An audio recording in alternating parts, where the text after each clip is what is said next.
Mary had a little lamb. Its fleece was white as snow. And everywhere that Mary went, the lamb was sure to go.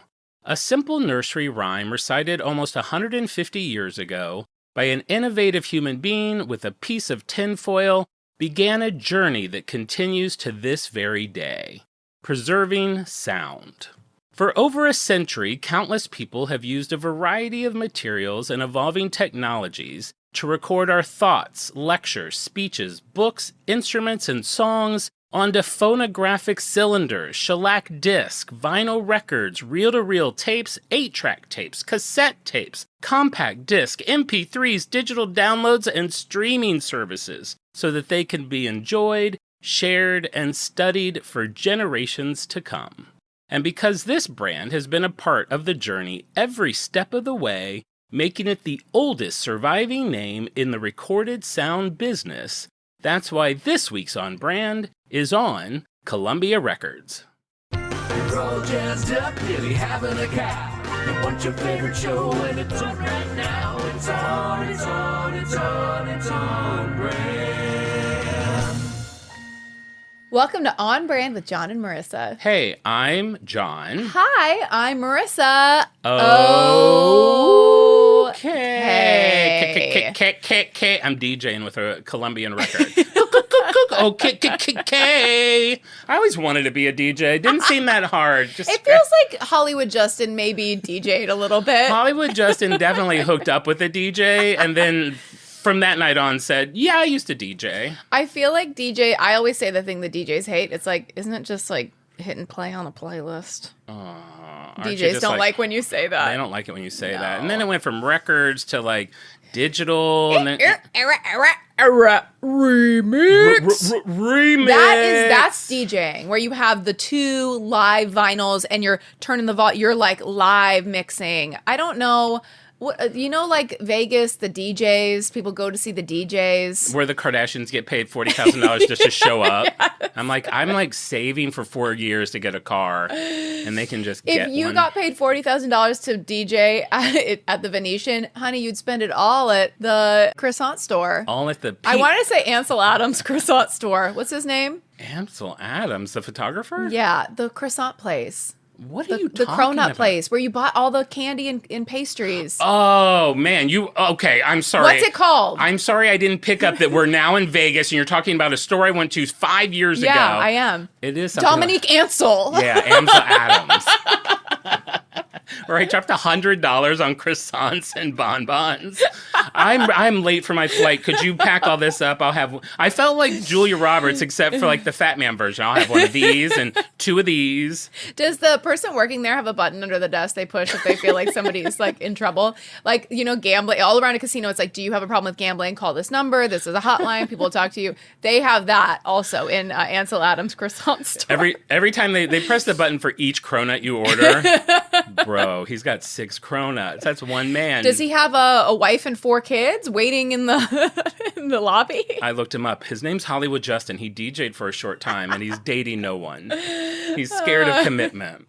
This is going to be a tough episode for me because it's about music. I know. And it's going to be a tough episode because I can't play music. Full disclosure, I don't know why, since I started this job. Yeah. I was like, each week I'm like, I got to pick an easy brand. Something that has like a 2-page history.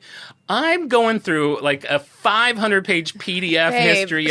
Like every You're somehow going further back in time. I'm telling you, you need one of these you need flamingo razors, a direct-to-consumer mail-order razors that started in 2010. That's what you need. Imperium shaving. Yes, I should do Imperium shaving. Great. Not that they're easy history, but I feel like they've probably not been around as long as Columbia Records. Completely fair. Though I will say, the person that runs our Reddit, who we don't give enough shout-outs to, our Reddit is small. I'd love to grow it. It pops up on my feed. It's the first thing that's not us made. Yeah, I know. So that feels really huge for us as a little baby podcast. And I don't know the rules of, I think I did ask for it though. I was like, if someone wants to make a Reddit. Sure. And so they did, and I pop in, but I don't even know the rules. I'm like, I didn't make this. Am I supposed to comment? Like, am I supposed to? It might make everyone clam up if they're like, Daddy's home. Daddy's home. But there was a funny one yesterday. What was my last show? Cadbury. Yeah. And they did like a meme. They're like, me when I see that the running time of On Brand is 120, an hour and 20 minutes, and it's John's episode on Cadbury. And it was like like they were very excited for it. Did we say on pod, by the way, that we said Cadbury wrong? People, we're not saying it right. Cadbury. Yeah, it's Cadbury. It's Cadbury. But listen. The D is a B and there's no U. The D is the B and there's no U. Someone when wrote I did that, a plume of cat fur went in the air like a magician and is landing in my coffee. Cat owners know. Cat owners know. Someone reached out on YouTube and was like, hey, just so you know, that you're just going to sound crazy. The D is silent. It's Cadbury, which I believe. But then I went and watched the Cluck Cluck commercial and they're like, Cadbury? In America, that's just what we call it. So. We say things all kinds of wrong here. It's America. It's our right. Americans can do whatever they want. No, Americans, we say things wrong. And on top of that, you and I say things wrong on even more. Even more. So America Plus. I've been thinking about getting into music. Oh, okay. I love it. I can help you out in that regard. I've been a purchaser and fan of music forever. I used to record the hit songs off the radio. Sure. I was one of those people that's like trying to get just a crisp cut. Without the DJ being like, and that was. Or like the song fading out and then it goes into a commercial. Sure. God, that would make me so mad if they would start talking like, you wanted to try to make a mixtape as clean as like a purchased cassette. You ever give a mixtape to a lover? I've never used the word lover. You ever use the word lover? No. So I just want to be clear. We're lovers now, right? Because I know we're not boyfriend and boyfriend. We're not. Is it fair to say we're lovers? I don't love that. I know word. It's only been 3 hours we've been together. I know we just met on Hollywood Boulevard. Bradley, you know who you are. There, I said it. Fine. I hope he's listening. It's good to get that Where out did he there. work? He worked at the counter. The counter. God, what if he does listen? Bradley, you're on blast. Bradley, someone I met and smooched with. Let's just get it. No, we don't have to talk about Bradley. I think that we'll save that for off-brand. We'll save that for off-brand. So you want to get into music. Did you ever give a mixtape to a lover? Did I ever give a mixtape to a lover? That's like a thing. You write little songs. You write the track list. I definitely did, and I gave mixed CDs to lovers. Ooh. God, you know what I used to love to do when you were dating somebody? I don't know if you ever did this. Probably not, because you would just be playing barbershop quartet. Like when you're still kind of like figuring each other out, and you would spend a night in your bedroom or the living room, sitting on the floor, and you would just go back and forth playing songs for each other that you loved. Yeah. You're like, can't relate to that at all. You're like, we watched The Bachelor. God, that was so fun. That's cute. It was really sweet. Maybe only I did that. I have a feeling other people did It's that. very like the John Hughes movie. It's very cute. I mean, two flirty teens laying on a bedroom floor. Sitting on or top friends. of the... Sure, they could be friends. Or friends. Sitting on the table, the dining room table. Exactly. Taking turns So you want to get into music. Why? Well, so I found myself putting on music in the home to create, I don't know, just like a mood and a little soundtrack for the day. But I feel like a normal person would have just said, I've been playing music a lot lately. I find myself putting music on in the home. To create a soundtrack for the day. Music is the soundtrack to your life. It's always old stuff though. I don't want any of this new crap. You don't have to, though. I do feel like there's probably some new stuff that you would enjoy. Maybe God, it must be past life. Where's that lady's card? I need to talk to her again. For some reason, it's 40s, 50s, and 60s music. Okay. It's like, and I just a little Spotify playlist, and I'll put on like, it's always oldies. I grew up though, like oldies on the radio, which is funny because at the time they were like 20-year-old songs. Yeah. Like some music from the 70s. Ring my bells. Like that's on like the oldie station, and it was like 20 years older. That's the equivalent of me listening to like the Backstreet Boys now. Not even. That's the equivalent of you listening to Adele. Like oh my Adele's God. first album. Adele's first album is oldies. It's like, that's 20 years ago. Don't you remember hearing modern music for the first time on the oldies radio station and just feeling like a knife to your soul. The first time I heard The Cure in a grocery store, I was like, what? You know, I did listen to music as a teenager because, well, I feel like music is for teenagers mostly. It's like that's where you're feeling everything so hard. Like the emotions are so close to the surface. So, of course, you want to kind of like turn up the dial. And there's also kind of like when you're a teenager, you kind of want to like, if you're feeling sad or lonely or forlorn or heartbroken, you kind of want to like push that feeling to the limit. You want to be like, if I'm sad, I want to be like extra sad. I want to be staring out a window. I want my cheek pressed to a window in the rain with sad music playing, and I want to feel as sad as possible. I get that is definitely a college-y youth moment. I definitely used to do that, especially with the music I listened to. I mean, sad music. People joke that The Cure is like, I'm depressed, so I'm putting on The Cure. Most of their music's not depressing. It's like fun music. But I had that Cure greatest hits CD, and there's a lot of like boopity boppers in there. Oh God, that made me so mad. I went car shopping once, and I took a CD because I wanted to see what the sound system was like in the 2005 Volkswagen New Beetle. Was that in the era where you could get, remember you could go to Circuit City and get a little CD player and like pop it in your car? Yeah, I had one of those for sure. Anyway, I test drove the car and then left my CD there and then had to go back. And I was like, oh, I left my CD here. He's like, oh, what was it? I was like, The Cure's Greatest Hits. He's like, oh, that's my favorite album. I was like, no one can say the greatest hits. I like all the best songs. Right. That's like the perfect answer. No. Why would I like the songs that aren't good enough to make it on? Oh, yeah, I like the not greatest hits. Do they have a worst hits, worst non-hits album? My favorite album is Now That's What I Call Music 48. God, those things are so funny. And they're all just based on like labels, which we're going to get into here. Ooh. Because they're those compilations, if they're put together by a label, they're only going to put their Interesting, artists. I didn't know that. Oh, there you go. That's not even in my notes, but there you go, a little piece. Cool. And so I did this show because one, I love music. I go to a million concerts. I have a vast LP collection.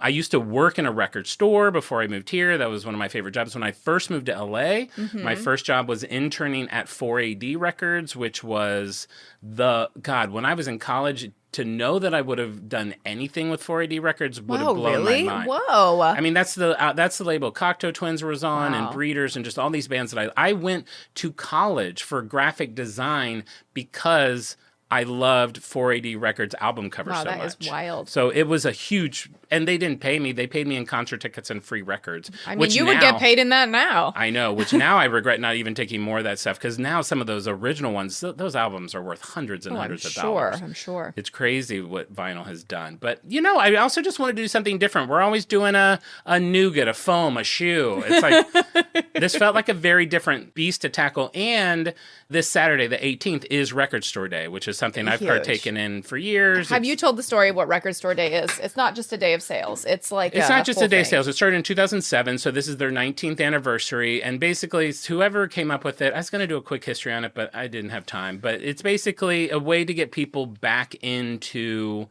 independent record stores. Vinyl started to have this huge resurgence, or the resurgence I think started around 2010, but it must have started around 2007 because that's when Record Store Day started.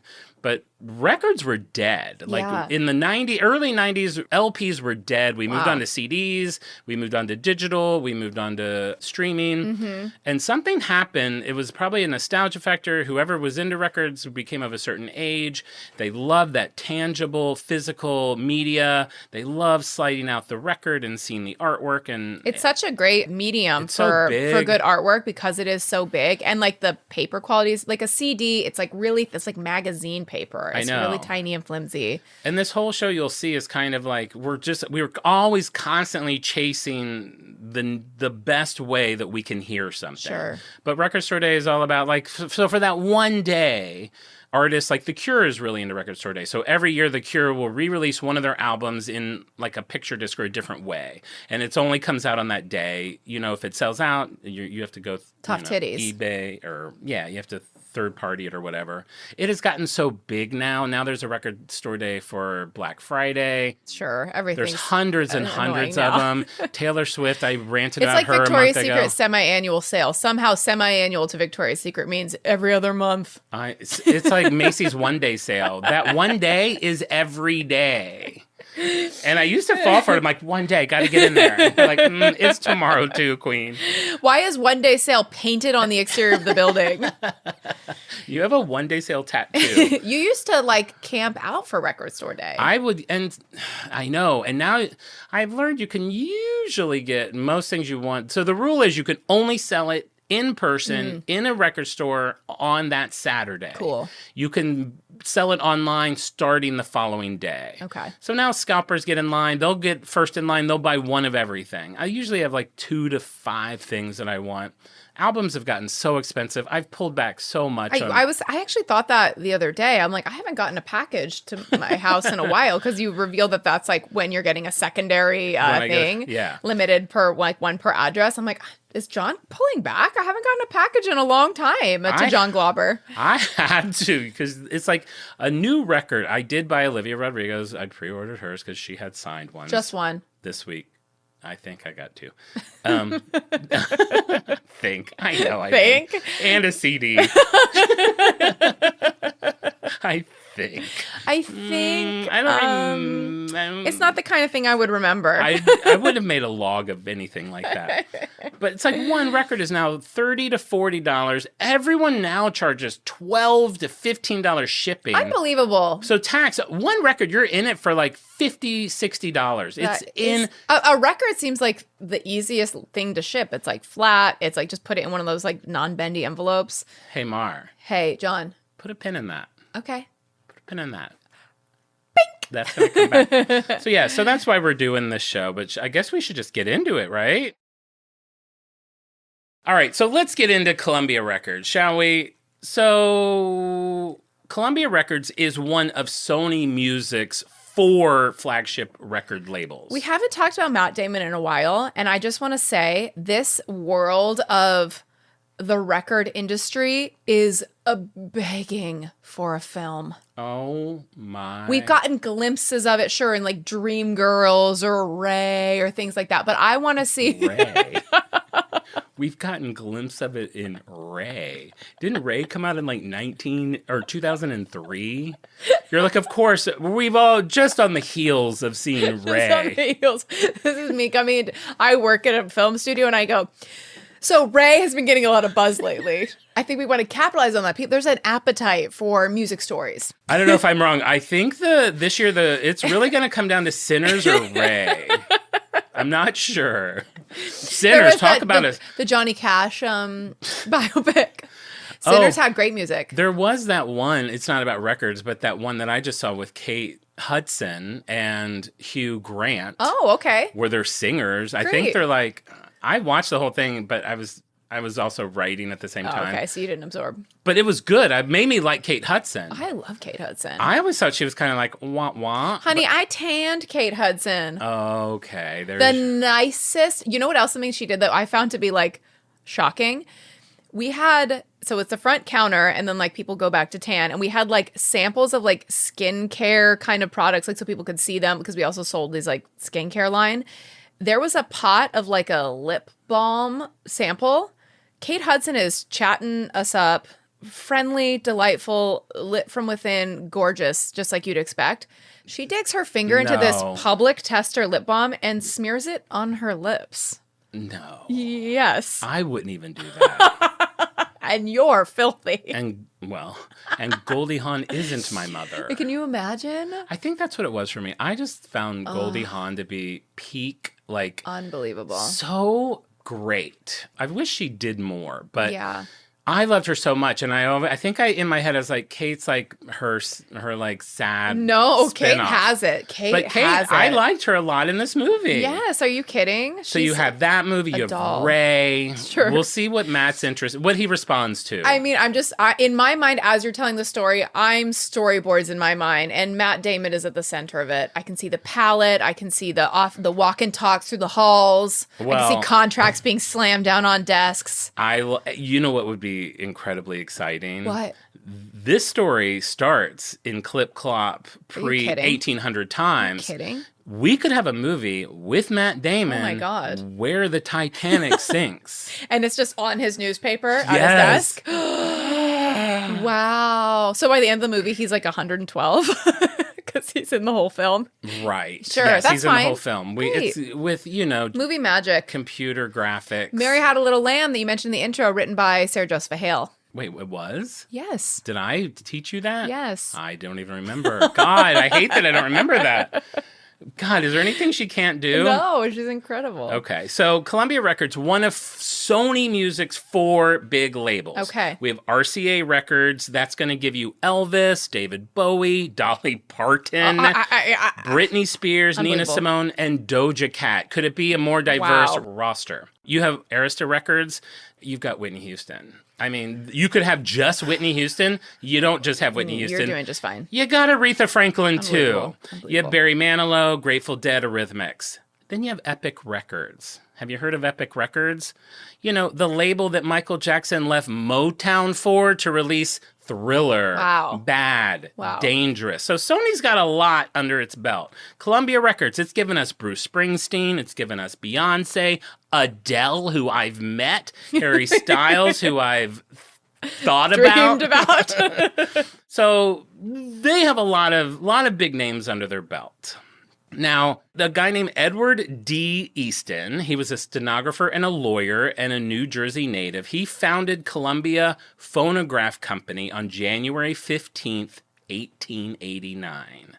So that's what I said in the opening. This is the oldest surviving brand name in the recorded sound business. Insane. Which I thought was fun. They started 3 years after. 3 years. So that would be like, what's today? 2026, 2023. 3 years ago, Coca-Cola was invented. Oh my God. Next year, Lipton tea will be invented. Wow, So this is huge. What a time to be alive. What a time to be alive. Hope he's thirsty. Because there's a lot of good drinks coming down the pike. They were headquartered in the District of Columbia, Washington, D.C. That's where they get their name, Columbia. Didn't know that? Wow. There you go. I know. We're already teaching right off the bat. You'll notice that I called it the Columbia Phonograph Company. Okay. We're not at records yet. So we don't even have light bulbs yet. Girl, we never know. Why do you do this to me? To think that you're listening to music pre-light bulb by candlelight? Hey Siri, when did light bulbs become common? Here's an answer from RevelLights.com. Mid-20th century rule. Okay. You suck. Alexa would be like, oh my God, John, they came out in 1842. And what was really cool about it, and this bitch is like, I don't know, read this. It doesn't give me a year. I hate it when it gives me centuries. Just tell me what year you're talking about. This is like the nephew of the boss who got hired. You know what I mean? Where it's like a slack. It's like, we can't fire him. He's the boss's nephew. He's the boss's nephew. Hey, Dylan. So do you have the information from the meeting? Did you have the notes on that? Oh yeah. It's over there. You should read it if you want. Read it if you Dylan. want. All right, so let's dip back just 12 years earlier. Okay. It's 1876. We're going further back in time. We're the horse is clop clipping. We're clop clip, clop clip, clop clip.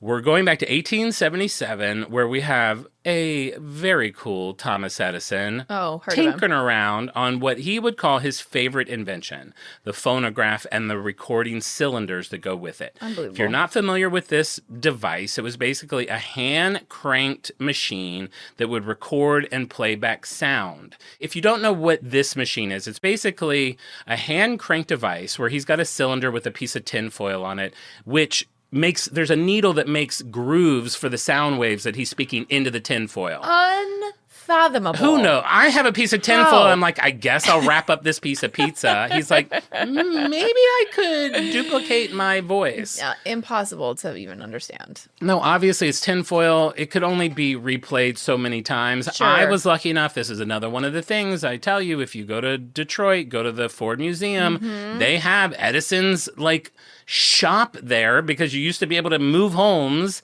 before they were historically preserved. And I was the volunteer in my group. There's does anyone want to do this? I got to do the Mary Had a Little Lamb on a piece of tinfoil. It was bananas. That's crazy. Part of the price of admission. Go to the Ford Museum, get pressed pennies, mail them to John. And get the blow molds too. I'd like some blow molds. What kind of blow molds? I don't know. Have you seen those little toys? Yeah. It's like a little toy and it blows in plastic. It's like a press penny machine, but it makes blow molds. Yeah. Yeah. Exactly like that. I didn't know what they were when I was there for 15 minutes. Don't even get me started on that. I'll pop in for 15.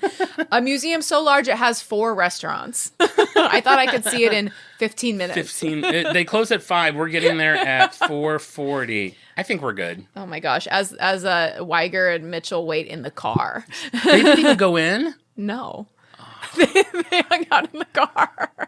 I feel like Weiger would love that place. He would. We were in a hurry. All right, so obviously these were very fragile. He would eventually make wax cylinders that could be played over and over. The sound's still not great, and at this point, they only hold about 2 minutes of sound. Wow. The perfect length for a song. And this is what it would have sounded like.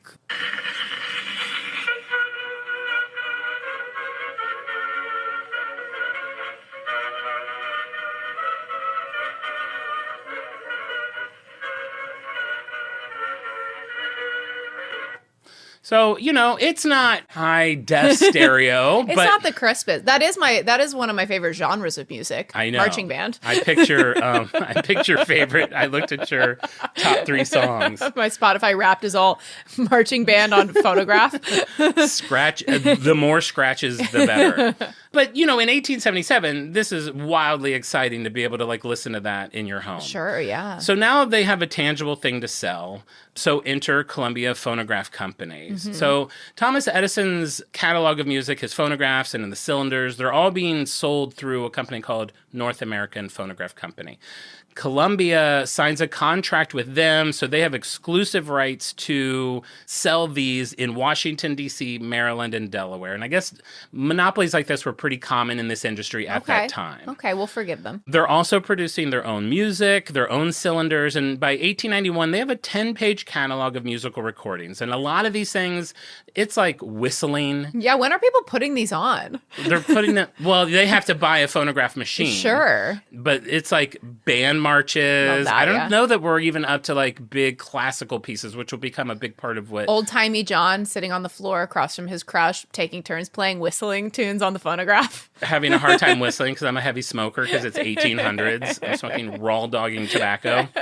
1894, there's some patent and financial issues with North American Phonograph Company, and that leads to the end of their exclusivity with Columbia. So now Columbia is just on their own, selling their own recordings. Wow. But now that they're not under those constraints, they grow a little bit. They open their first office in New York City. And while they're figuring out what their next move is, sorry, I keep getting these pop-ups. What is it? Just different things. We got a new Patreon. Oh, that's exciting. Leave us to know. Christine's writing me. Should we give them a good. shout out? Yeah. Oh, this is a fun way to get a shout out. If we get a live Patreon during the record, we'll give you a shout out. So, Did you bring envelopes, by the way? No, Bill Conrad, thank you so much. Bill Conrad. $8 tier Patreon. You're going to get all the extra bonus episodes. That feels of very Off-Brand. like Cam Girl. Like people are live, giving us money and we're giving them shout outs. Just throw. I just want someone to throw wads of cash at me. Yeah, that's what we want. Thank you, Bill. We really appreciate it. All right, so Columbia's figuring out what their moves are going to be. Now we're going to jump over, and I'm going to be completely forthcoming with this. This company's enormous. It's 140 years old, almost 150 years old. There have been a million technologies. I'm sure. There have been a million people leading it. There have been a million stories that I probably won't get to in this hour. Sure. This is kind of a highlights reel. So I pulled out what I thought was an interesting story, but by no means is this, if you're doing your dissertation on Columbia Records, get a couple more sources. Maybe read a book on it. Read a book on it. There you go. I can send you a very large PDF that was God, this PDF, I was I should give them a shout out. Someone made a PDF for you? They're just writing the history of Columbia wow. Records. And it was it only went from to 1930s, but it was every page is a half of a year. I was it's so detailed. So thorough. And so I'm just skimming it, what's an important thing? Because I start to get too niche and I'm put too much information in. Yeah. All right. So now we're going to jump to a guy named Emil Berliner. And he was a German-American inventor, and he's really thinking outside of the box. He's you know what? Cylinders. I think we can do something different. I'm going to do a disc. So he figures out how to get recordings onto A disc. A disc meaning look like basically the same shape as a vinyl. Similar to a Flat vinyl. donut, tiny hole. The first lateral cut flat disc record. Okay. Known as a gramophone record, played on a gramophone. He founds a company called the United States Gramophone Company. A lot of these companies back then were just named the place they're from, the device that it is. Sure. So he starts which this is company. better because nowadays, like Vision Industries, it's like, what are you? What do you do? Is it for my eyes? We're a consultant for businesses too. It's like, just say what you are and the city you live in. Just say San Diego Logo Shop. All right, so Emil hooks up with this guy named Eldridge Johnson. You're going to get a lot of names here. I don't know if any of them are hot. The guy who's founded Columbia, I did see him. He was hot when he was young. I mean, music people are probably going to be pretty sexy. Now, then everyone just looked the same. They all look like they should be on a coin. Oh, sure, beardy. Because it's like the 1800s. Yeah. They all just look like they signed the Declaration and then got a job. We could show you a picture of the president of Columbia and tell you he was one of the presidents. You'd be like, yeah, sure. Yeah, absolutely. Yeah, right. I voted for him. Was that Taft? All right, so he hooks up with this guy, Eldridge Johnson, who owns a small machine shop in New Jersey. And he's like, bro, so I've just made this gramophone, hand cranked. Can you come up with like a little motor for it? I think that would make it a really pop for home sales. Yeah, you need a little motor. People could just play it. Eldridge gets really fascinated with the gramophone. He loves it. He tinkers with it for years. He improves the process of not only making the machine, but the disc themselves. Wow. He ends up forming his own company called the Victor Talking Machine Company. Great. Now, you may not feel like you know what that company is. They would go on to create the Victrola, which I'm sure, we've all heard of. Wow, The Victrola, which is basically a brand name for a gramophone. Incredible. And they would also come up with one of the most deliciously iconic logos of all time, the cute little record player with the dog looking like down in the tube, which I think is called something like its master or something. The dog's supposed to be listening to like his master's voice. Oh, in interesting. I never knew the narrative behind that. Hey, I that's didn't. a movie on its own. On its own. We'll get that dog from Frasier. I'm assuming that he's probably still alive. He probably hasn't worked since COVID. He needs to get some more. He's waiting by the phone. All right. So this company would go on to become a major rival of Columbia. Interesting. And just a little note on the discs that they're selling. These flat discs, they can still only hold about 3 to 6 minutes on a side. And these first discs were only recorded on one side. The other side would have like an etching or some sort of information on it. I didn't know they had etchings because now sometimes a new person will do like a double LP and side D will be an etching. And I'm like, what a waste. Just put music on it. They don't need an etching. But now it's kind of interesting to know that that's like... It's a nod to the past. It's a nod to the past. We're always looking to nod to the past. I love to nod.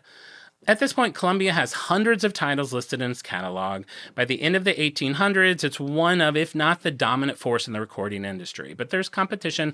Obviously, Thomas Edison's name alone is like everyone's going to get something Edison because it's a brand name at the time. That's like, Steve Jobs at the time. It's his seal of approval. Yeah, and Emil's discs are being really aggressively marketed. So by no means can Columbia just like lie on their laurels. And as much as it is today, technology in this space, but in general, is just rapid at this point. Everyone's competing. Everyone's like, how can we do it better?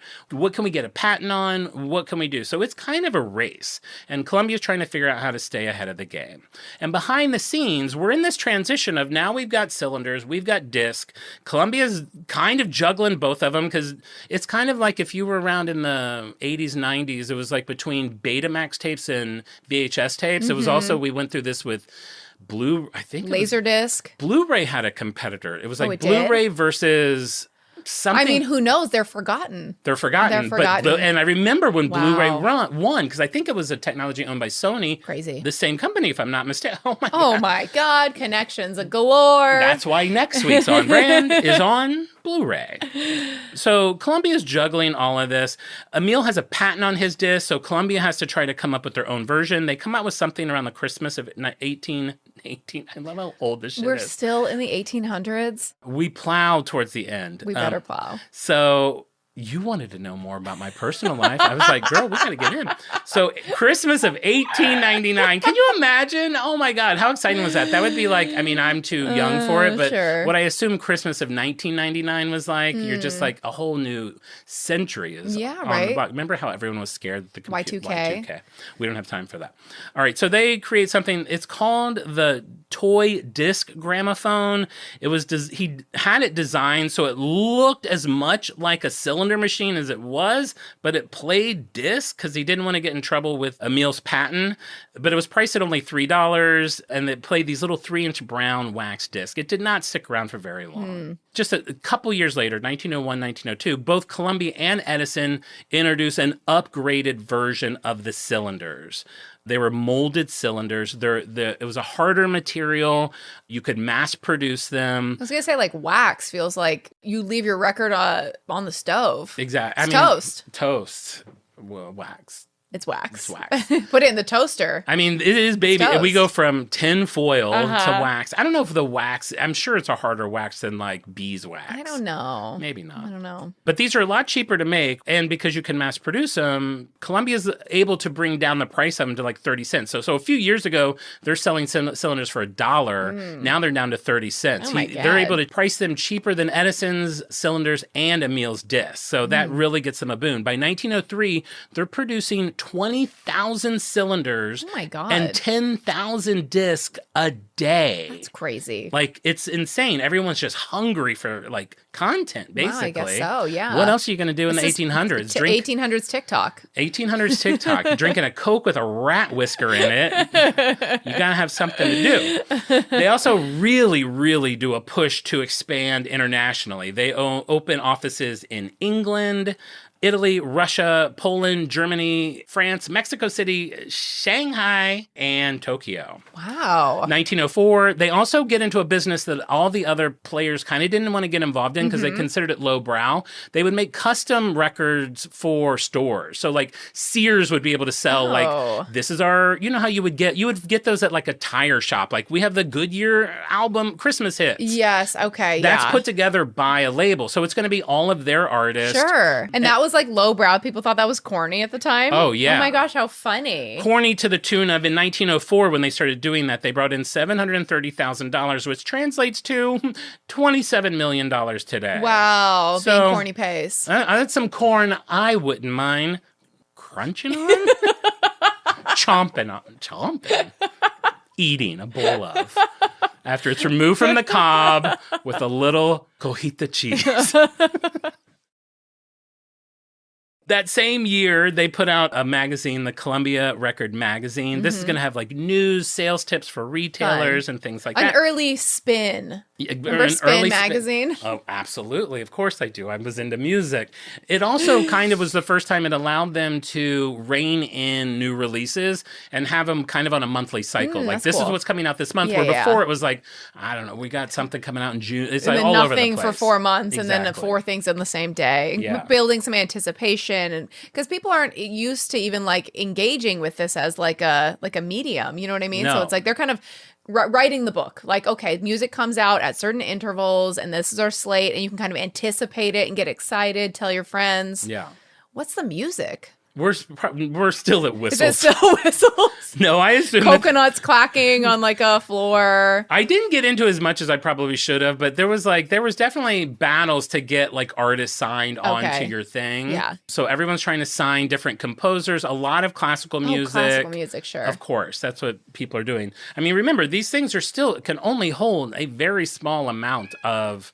So That's why that makes sense to me now. I'm assuming that's why when you go to like a estate sale or something, you would find these like books of it's like a nine disc collection for this symphony because it probably just didn't hold Yeah, I'm sure. Yeah. nearly as much. I've told you the dumbest thought I've ever had, which was like, man, how, that like all these songs we hear like that's like classical music, they're all like covers. Like I want to hear like the original Beethoven. Like I thought that was like something I could listen to. I want to hear Mozart play it. Okay.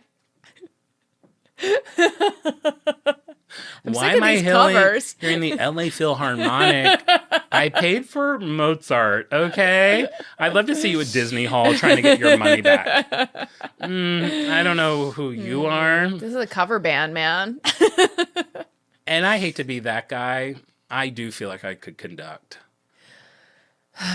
That's like the most you thought ever. You don't think you could conduct? You're No. It would be pandemonium. The trombone would be like banging them together like cymbals. The flautist would be shoving the flute up its keister.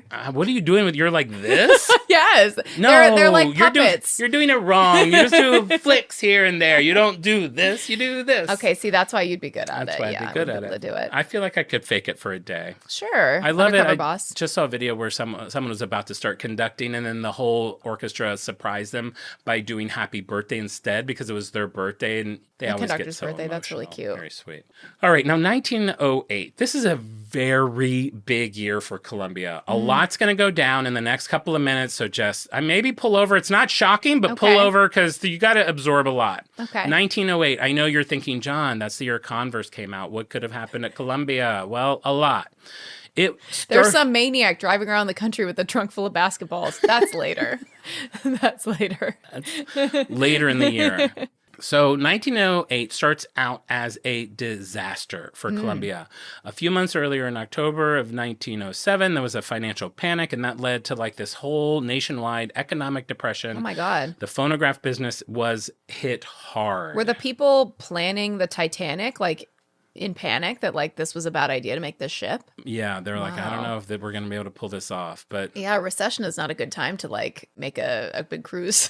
Go on a cruise. someone's like, I don't know if you saw, but the economy's sinking. Oh. And they're like, you know what? I've never been scared of sinking. I'm like, you know what? Me neither. Onward. So they have to actually lay off a ton of people. They have to slash people's Oh, man. salaries 20% or more.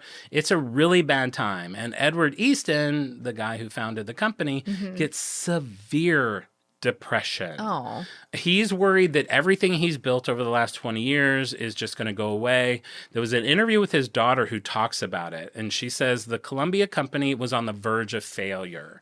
A Wow. deep melancholy settled over her father. He could not smile. He would hardly speak. He would sit at home for long periods of time at night and just stare into space. She tells a Yikes. story about how he was on a train, and I couldn't tell if she was trying to say he tried to commit suicide or if he was just so out of it, but he almost just walked off the train while it was in my motion. God. He ends up in a sanitarium. Luckily, within like 8 months, he's able to kind of get his wits about him. They sweep the train story under the rug, and he's able to get back to work. The good thing is he had put together a very strong team. So while he's out of commission, this strong team is like, you know what? I think we can save this company. We're going to do Okay. something radical, What is something that nobody in the industry saw coming, something that would make Victor lose their mind. September 1908, Columbia announces they are converting their entire catalog to double discs. Why had nobody thought of that before? It's probably not that they hadn't thought about it. Actually, they did not invent it. Okay. It had been invented, but no one had been able to get it to take off. I don't know if the Oh, process okay. was too challenging or what. But basically, all of a sudden, they kept the prices about the same. Yeah. So you're now getting 6 to 12 minutes of music Sure. for the price of 3 to... God, I really can't do math. People are right. For the same price. I mean, yeah, you're leaving money on the table. Like you're taking the time to etch in the other side of it. Honey, put some tunes on there. Put a tune on there. This is Put a- double the whistling for the price of one whistle. Put a radio edit on there. Is there anything that makes me more mad than when the B-side is a radio edit? You're like, what's a radio edit? It's a radio edit. I don't know. They sound just the same, except maybe a couple seconds shorter, or like, it's like, I want a Doesn't have like the remix. bad words bleeped out. It has nothing to do with that. The two things that make me so mad when there's a B-side that is a radio edit or an instrumental. The same. I don't need to hear an instrumental of Billie Jean. I want to hear some track that you're like, I don't know if this should go on the album, and then it ends up being better than something that was on the album. Something that like a song that maybe the executives didn't have a lot of confidence in, but it's like, let's slip it in there, see if it gets any traction. Sure, what are we going to lose? Nowadays, no one does it. Everyone just puts the same song on both sides. Wow. Back in my day, you would get like a CD single would have like 9 remixes on it. Everything's changed. So modern albums have instrumentals on the back? Sometimes, yeah. Wow. Or a radio edit on the back? Yes. Such a jip. Well, everybody's a scammer these days. So I know this doesn't sound like a big deal, but it was. It was huge. Columbia goes all in on it. They make new logos, label designs, huge double page ads in like Good Housekeeping and Cosmopolitan and Harper's and national newspapers all over the country. Wow. They also do these ads where they jab Victor, saying 4 of the 5 great tenors of the world have signed with Columbia. Wow. Their holiday season sales are through the roof. Victor loses their mind over it. They have counter ads saying nobody even wants double discs. We like buying twice as many. We only want music on one side. Obviously, that's not true. They start selling their own version of a double disc, but refuse to stop selling single discs for months. Out of spite, They're sure. like, but we're going to hold on to these eventually, obviously. Spite business. It's a spite business. I see. So, and I think public opinion agreed with Columbia. Sure. Everyone's all in on it, and there's really no looking back. So now we've gone from a disc with one song on one side, maybe 2, that's about 3 to 4 minutes, to doubling that. Wow. But that's still not enough time. I mean, you're like looking at like 6 to 8 minutes of music. You're going to have to stand by the Victrola. Like, you can't sit down. You're going to be popping back up. You got to just pop back up. You have a big stack. You need more time. Yes. All right. So how do we figure that out? 1938, CBS acquires Columbia Records.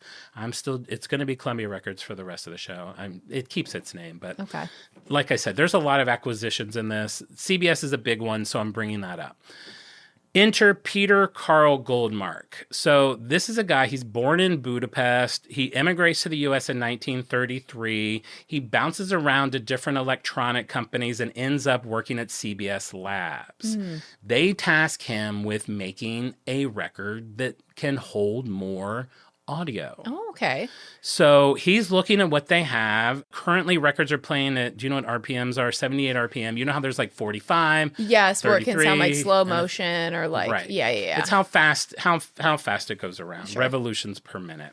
So currently records are at 78 RPM. He slows that down to 33 and a third, which I'm sure you've heard that number before. If you haven't, that's the standard. Okay. He makes the length of the grooves longer. He makes the widths smaller. Wow, okay. He improves the stylus and the tone arm. That's the thing that you drop down onto the record. Sure. And he changes the material that they use from shellac to vinyl. Okay. To vinyl. Here we go. Now we're in business. Now, when you combine all of those things together, you're able to introduce on June 21st, 1948, the same years that we saw the beginnings of Dr. Bronner's Magic Soap and In-N-Out Burger. Wow. The world's first long playing record known as the LP. LP? Long playing? Yeah. That's not even a pullover. That's just a, Do people know that? Some I didn't. Wow. LP, long playing. What's EP? Extended play, I think. Oh, okay. I think. Sure. Maybe. Sure. We'll find out. We'll find out on Thursday morning. So for the first time, the album can now hold 23 minutes of music on each side. Now we're talking. 46 minutes total. Incredible. You can have whole symphonies on there. You can have a whole collection of songs on there. Unbelievable.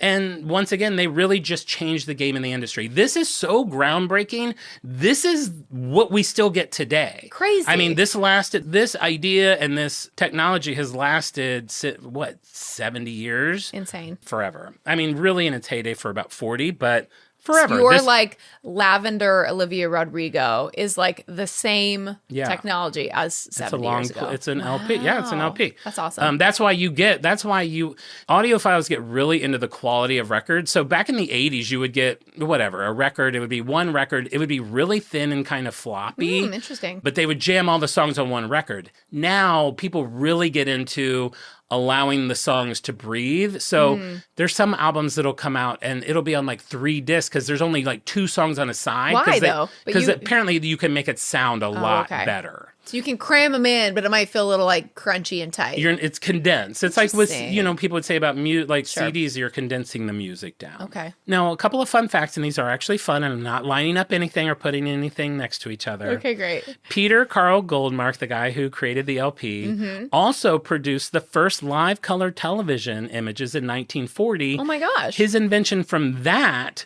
would transmit color pictures from Apollo 15's mission back down to Earth. He would end up earning 77 patents and was awarded the National Medal of Science in 1977, the same year he died. Oh, wow. Pretty cool guy. Good for him. Yeah. Wow. Real brain. Real brain.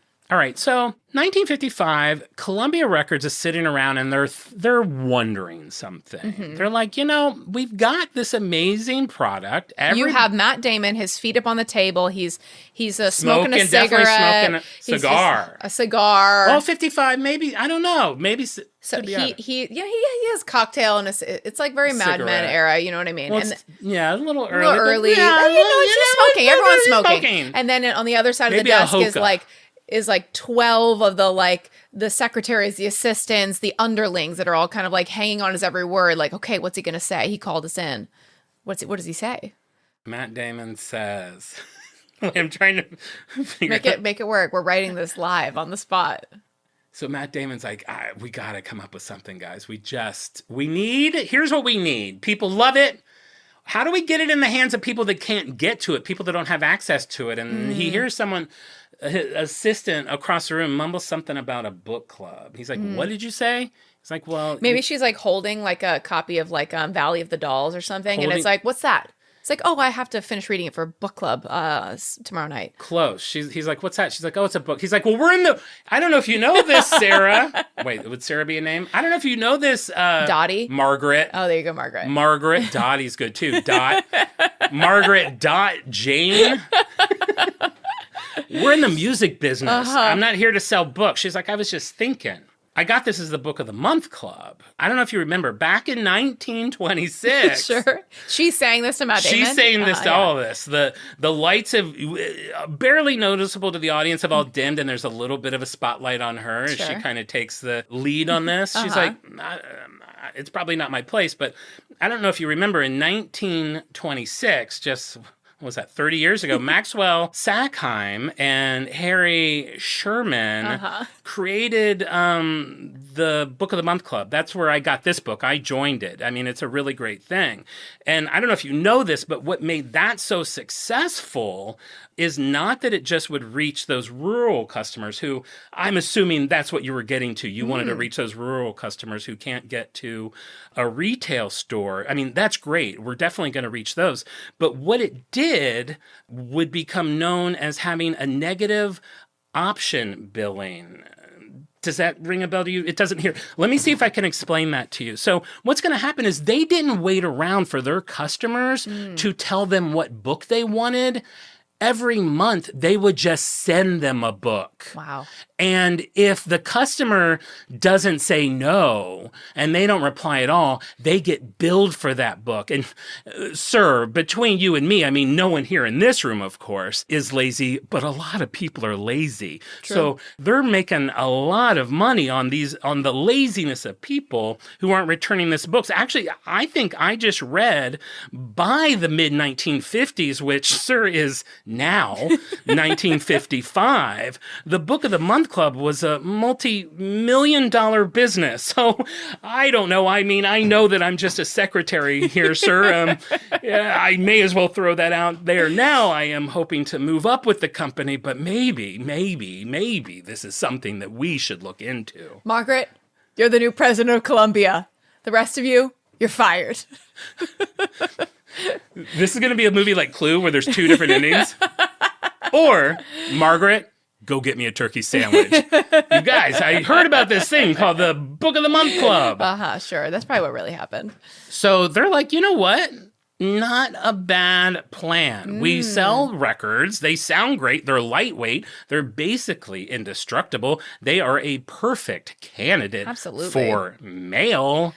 Hello, let's introduce the Columbia Record Club. So you don't pick what record you get. One, you pay a subscription and it just comes to you in the mail every month. Well, let me walk you through it. What they came up with, their version of this is you join the club and you automatically get a free LP. Yes, you get that LP. Once a month, you get the Columbia Record magazine, and that offers you 8 choices every month. And you're required to purchase 4 records a year. Oh, interesting. Every time you buy 2, you get a bonus disc. So when it's all said and done, you're getting, God, here we go with math again. One free one, buy 4. Okay. 2 buy 2 get 1, buy 2 get 1. on his You're getting 7 records for the price of 4. That's pretty good. Pretty. But it's very much like a modern model. I feel like there's so many of those things now where it's like you pay for a subscription, like a FabFitFun box. Do you hear about these? Oh yeah. Where it's like you pay. Oh yeah, you're paying like $17 a month, and you're getting $50 worth of garbage you would never have bought anyway from the clearance rack at TJ Maxx. Well, yeah, they're in a business to make money. Heck yeah. So yeah, they're all for it. Interesting. Now people are like, what are retailers going to be mad? Now we're kind of, we're taking away business from them. They worked with the retailers with this club. Nothing was offered through the club until it had been in retail for 3 to 6 months. Okay, great. And then retailers would also get a commission for signing members up. By the end of 1955, they started this in August. By the end of 1955, that's like 5 months.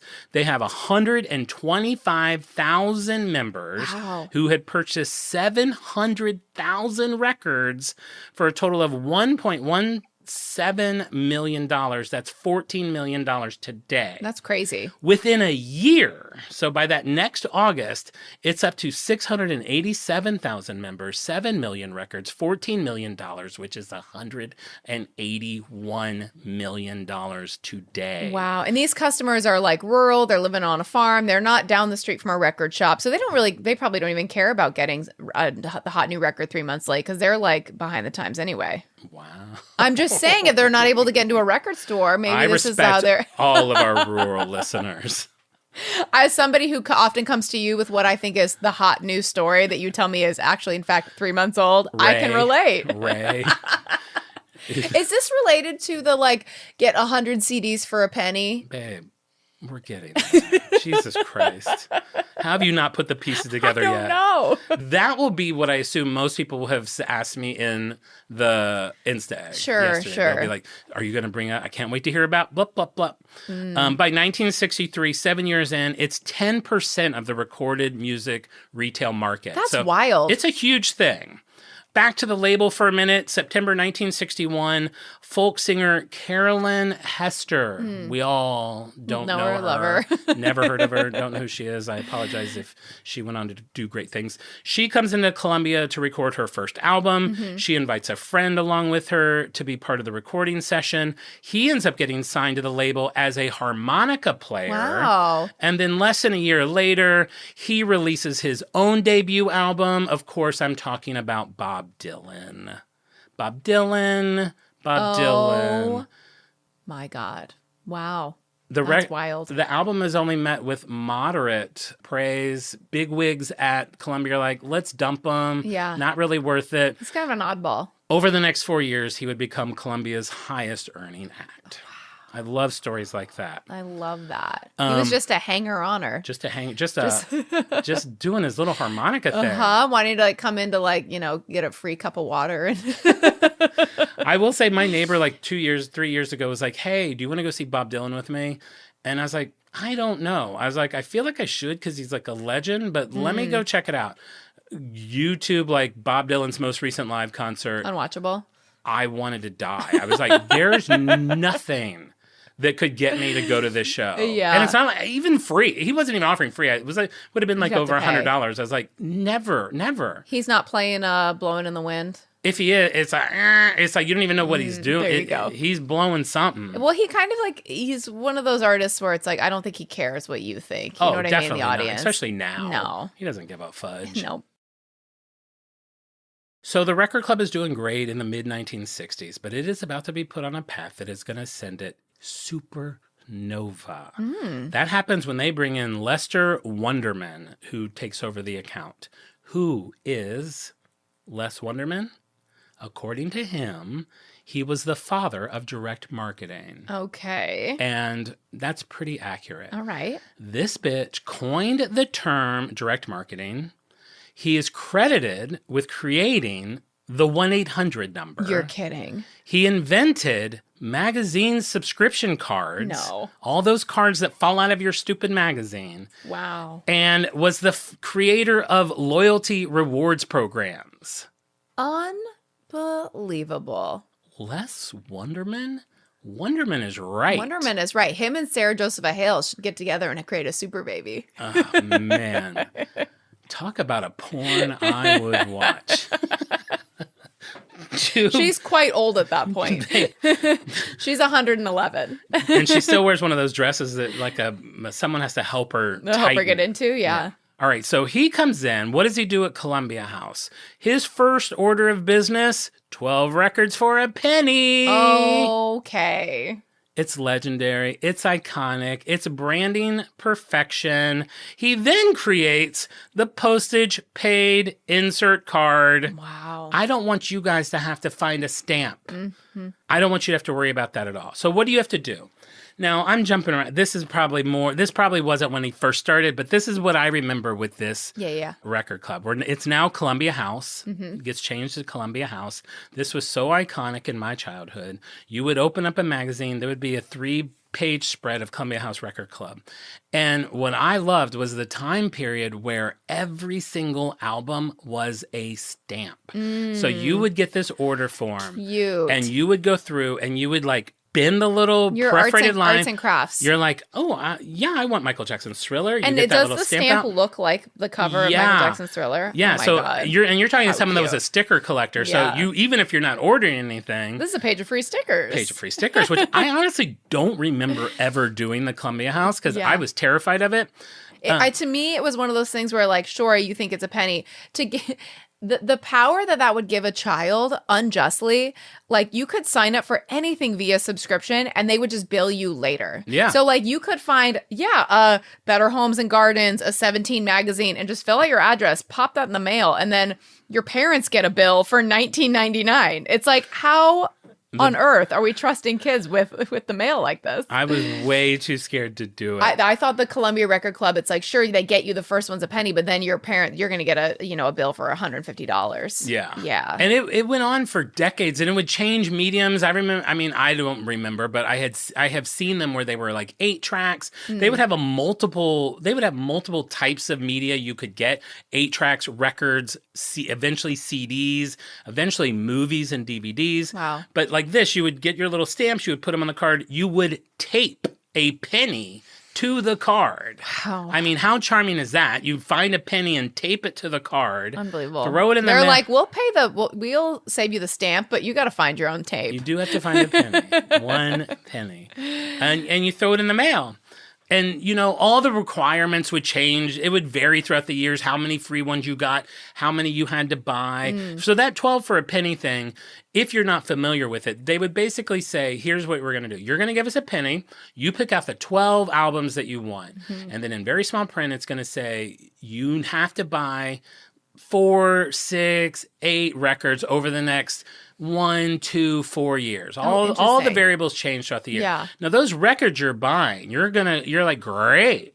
12, I only have to buy 4. Seems like a pretty good deal, yeah. The records you end up buying are going to be like $24 plus $24 shipping. You're going to pay so much money. They inflate the price on those. Of course. Okay, yeah. Because they're not just giving you, but it gave you this adrenaline rush of like, I don't think they realize what they're doing.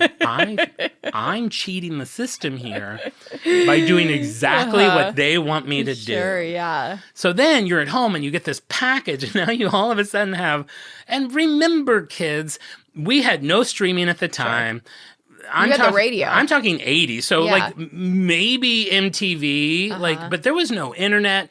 This was like, you get this box. It's almost like your first box of, you're being shifted your identity. I am The Cure. I am Bob Dylan. I am Billy Joel. I am the Cat soundtrack. Like, this is me. It's like that song from that show. And then you get this. And then all of a sudden, you get a couple things that you didn't ask for and a bill for it. And you basically have like 3 different paths that you can do with this. You can get a job or steal money from your parents' wallet, which I definitely stole from my parents' wallet at points, and pay the overpriced bill. Yeah. You can ignore the bill and just throw it away and hope it goes away. Yeah. Or you can figure out how to game the system and come up with different addresses and keep getting 12 for a penny and never paying them. And it was a more simple time where, as scary as it was for someone my age, I would assume for someone that's 10 years older, the idea of the Columbia House police wasn't that scary. Sure, yeah. Like it was something that you could evade. I mean, if you are 8 years old and you do that, like legally they can't. Legally they can't. You're a child, and they knew that. Yes, they're just kind of playing on fear and hopes. I'm sure money was lost. That's really funny. Yeah. Yeah. This you can't make a legally binding agreement with an 8-year-old. You cannot.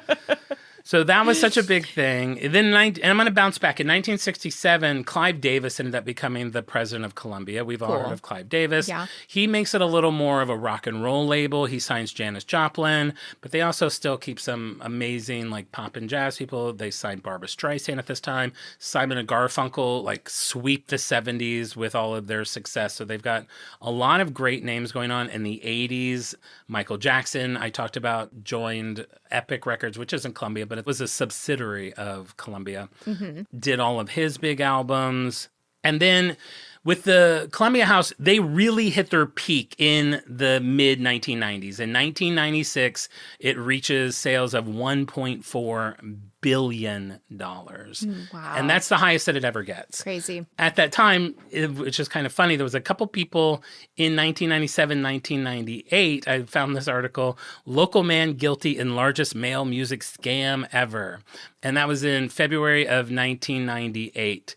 He basically was one of those people that like you felt like you heard of. Like everyone's like, oh, my brother, like he did this and he was able to get all this music for free. Well, this guy actually did it. He apparently got 26,554 CDs. What? Using 2,417 fake names and addresses and 16 different post offices. So he spent from 93 to 98, 5 years getting all this stuff. When by the time he gets caught, they said it was $425,000 worth of product. But what I found crazy was he didn't even get it all for free. He said he spent like $100,000 to steal this $400,000. That is wild. And also just like that many different addresses. Like how are you, it's being shipped somewhere. So like you're like walking to a Radio Shack and being like, hey, is it okay if I have some CDs shipped here? Like what I know. the It's like heck? me sending it to your house. Yeah, right. I just sent This to guy everyone is like on the street. is your hero. I kind of love this guy. He was 60 years old. He was 60. He was I love that. 60. He should be able to do that. 60, you've earned it.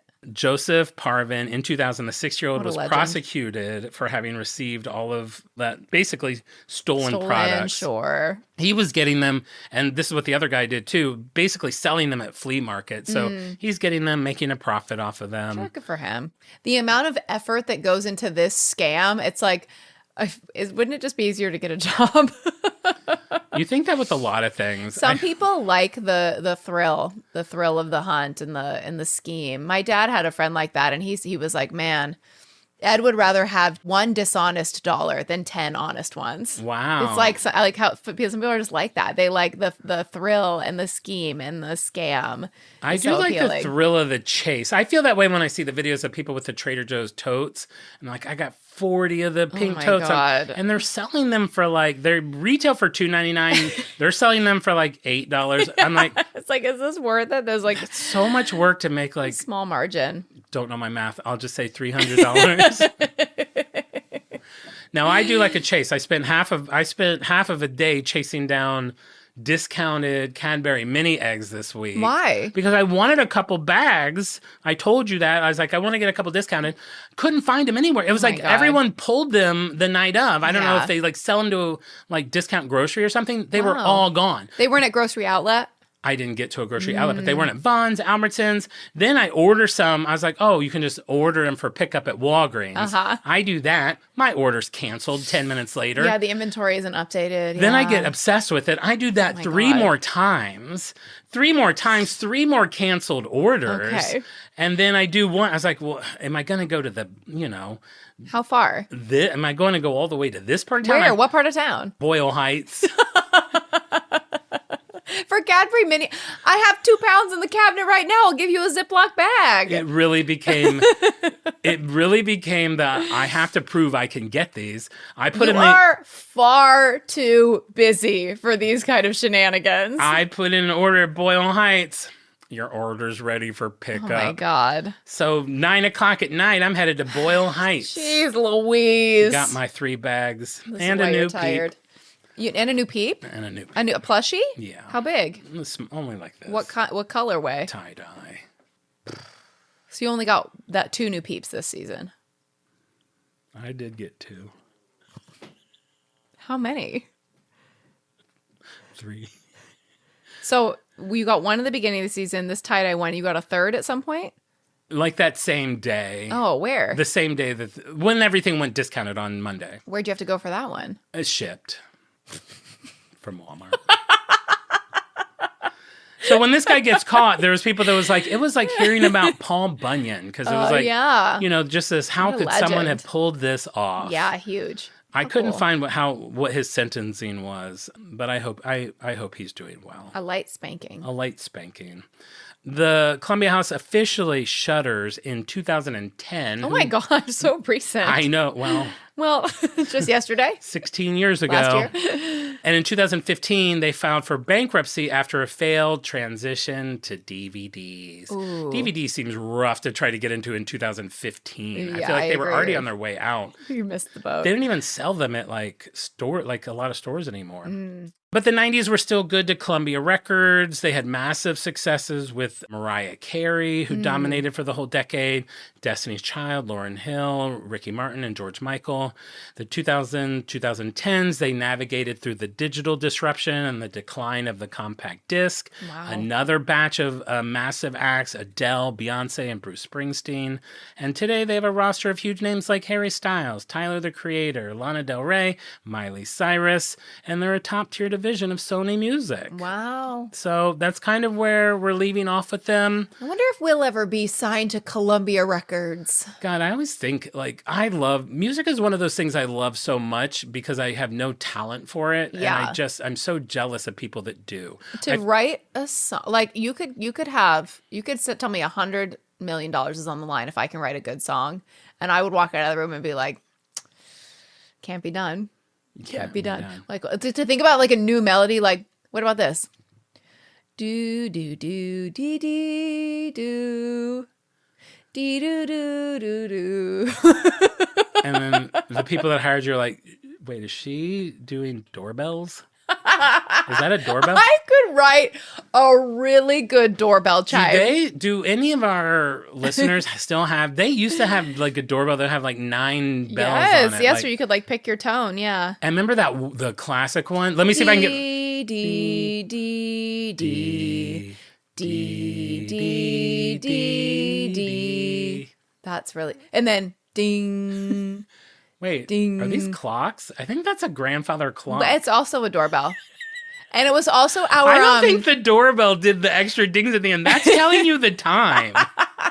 The doorbell didn't tell you it was 3 o'clock. it should. You must have just gone to your friend's house at exactly 3 o'clock. I want clocks everywhere. I never know that's why I love having my clock on my wrist. I have clock anywhere you are at in my apartment. You can see a clock on the wall. Clocks are huge. I love clocks. Me too. I love the passing of time. I love aging.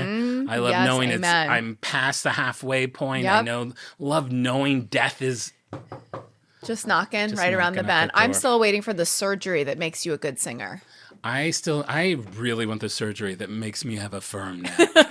Hey, maybe it's like a while you're down there thing. While you're down there. Because don't you think that like if you look at like a really great, you look at Adele's like vocal cords under a microscope, X-ray, ultrasound, there has to be something physiologically about her neck that makes her able to sing. You know what I mean? Like the flaps are arranged just so.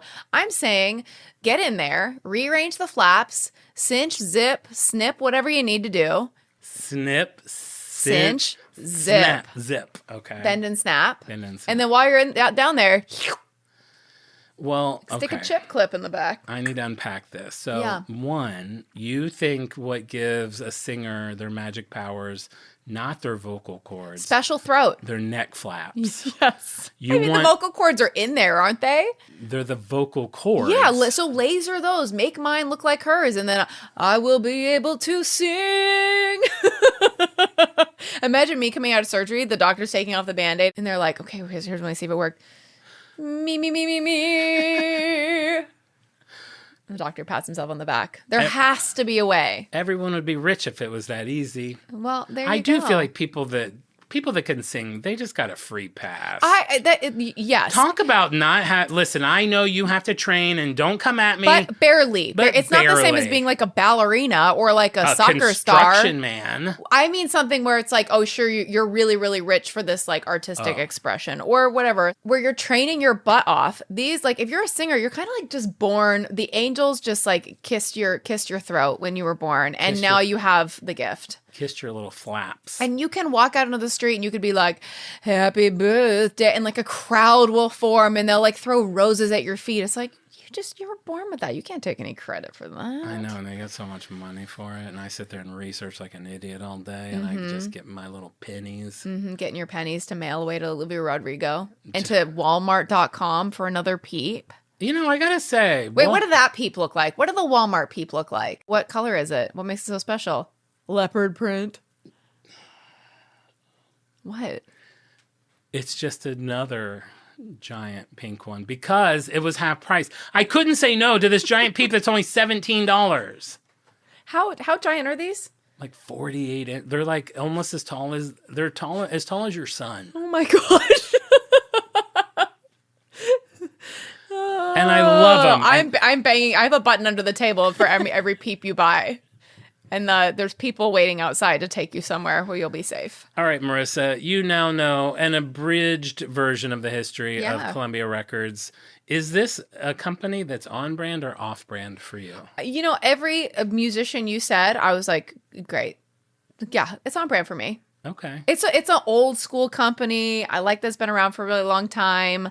I don't think they've had any like major like scandal or controversy. Maybe they have, and it was They omitted. have. I'm sure I will learn about it. When people angrily How could you do Columbia Records? and not mention this. Yeah. They're on brand for me. What about you? Yeah, of course they're on brand. Are for me. you like brand loyal to certain record labels? Are you like, oh, I prefer this to this? I used to be. I mean, that's why I got a job at 4AD Records. I would Sure. literally buy anything that 4AD put out just because it was on that label. Wow. So- but nowadays, not so much. Not nearly as much. And now there's so many different labels and small labels and people are self-producing. What's weird is that time that I worked in the record store, I was like for some reason like a sponge with labels. So my entire life, Wow. I always knew what label bands were on. Wow, how weird. It's such a weird And now thing. you don't know. No, still a lot of them, like the old school ones. Like I know, oh, they're on Capitol. Oh, they're on. But like, who's like We, Billie Eilish on? Billie Eilish is on Interscope. Oh wow, maybe you still kind of do. I it. know, it's like this weird, dumb, pointless gift I have. It's like people who know like what day of the week a random date from whatever year is on. You know who can do that? That lady from Taxi. Mary Lou Henner. This is a fun fact. Hey, we'll leave you with one more. Mary Lou Henner knew what day of the week any date was on. You can be like Cool. September 8th, 1972. She'll be like, I went and did that. Like it's Oh, she knows what like she did? Yeah. Oh, wow. That's what crazy. happened that day. Good for her. It's insane. All right, so let's figure out who our freaks of the week are. If you don't know what a freak of the week is, it's a really simple thing to do. Basically, every Wednesday on our Instagram story, I post a little puzzle. If you solve that puzzle, you're going to find out what our brand is going to be that week. I'm going to send you a little freak badge, add your name to our Wheel of Freaks, spin it 5 times, and pick our 5 freaks of the week. And those lucky people this week are Liz, Avery R., Drew Spicer, Reagan F., and Leanna Lee. So thank you guys so much for playing the egg. If you're not on Instagram, I apologize. It's the easiest way for us to be able to Connect and do things like this. I was thinking last night, maybe I'll have anyone who's not on Instagram who's wanting to be Freak of the Week. You should add more to your plate. I will, not right now, but I may let you guys email me, and then I'll do one spin and pick 5 people who are non-Insta egg winners, just so it feels a little more fair. Maybe we can have a dedicated portal someday. Maybe we'll have a portal. Or just get on Instagram. We post a lot of fun stuff on there, a lot of supplemental materials, posters, information, bits and bobs. Also, if you wouldn't mind, subscribe to our YouTube channel. It is growing ever so slowly, but steadily, and I would love it. It's free to subscribe, so please check it out and subscribe to us there. You're on the ground floor of a pod that will explode in the next 3 to 6 years. You have no idea where you're headed. While we're giving shout outs, I'd like to shout out a lovely listener who left us a 5-star review on Apple Podcasts. We have Jabroni, one of our buds from the Discord, fan of the show, friend of the show. The podcast is delightful and so much more. I definitely am someone who likes learning company history, and if you're coming here for that, you're going to love it. But honestly, what keeps me listening is Jon and Marisa. Their chemistry is the real 8-minute chicken of this podcast. I find myself laughing out loud at least 3 times an episode, which is disturbing to my coworkers. But what I like about the podcast is amplified by the lovely community on Discord. Please join their Patreon, storage unit tier, and join the Discord, but only if you're cool. We love you, Jabroni. Thank you for those kind words. If you haven't left us a review on Apple Podcasts, please do. I'm guessing it helps put the show in front of potential listeners. I know for sure it helps boost morale. I check our reviews. It feels like there's a little backlog right now. I'm waiting for like a big goosh. But, well, I check at the end of every day. I check all of our things. You do? One time. Wow. I check our Apple reviews. I check to see if I need to respond to anyone on Spotify or YouTube. The one I'm bad at is Patreon. I will try to get better at that. I try to reply to everyone.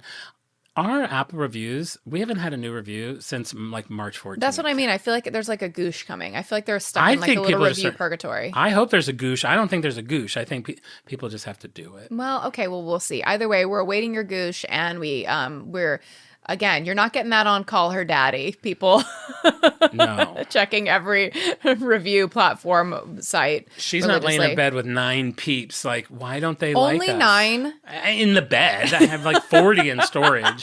I'm like a Peeps warehouse at this point. This is going to be one weird garage sale when you're dead. People are going to be making some assumptions about you. Like, wow. Listen, I live the life that I need to live. Check out our Instagram at OnBrandThePod, TikTok at OnBrandThePodcast, YouTube. Check out the Reddit that was lovingly started by a listener of the show. If you want another episode every week, check us out on Patreon, Off Brand with Jon and Marisa. Less learny, more chibby chabby. All right, that's it. We'll be back next week with an all new episode. And remember, we may go off topic, but we'll always be on brand. Bye. Bye.